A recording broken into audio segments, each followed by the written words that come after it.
So I have this friend that went out to a bar one night. It's a pretty normal thing for her to do. She was going out with friends. She was going downtown to the specific bar that she often goes to. When she's with this group of friends, she has this guy approach her. He starts asking her about, her name, which part of town she lives in, things like that. She's not really interested. She shuts it down, says she's in a relationship or whatever it is. And that was that. Hour or so later, her friends decide it's probably time to go. They go home, go their separate ways. Everything's fine. Now she gets home and she realizes her wallet's missing.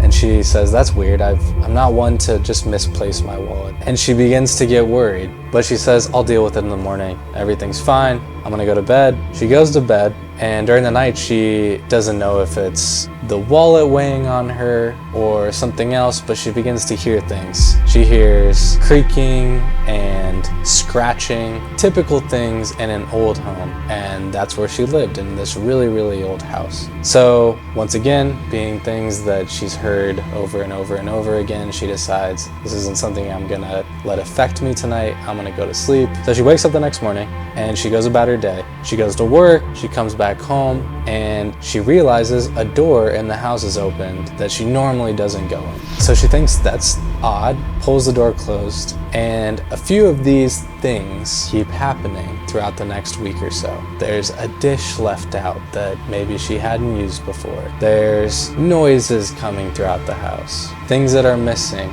And eventually she has enough of it and decides, I'm gonna call the police. So she calls the police and they come over and they do a full inspection of the home.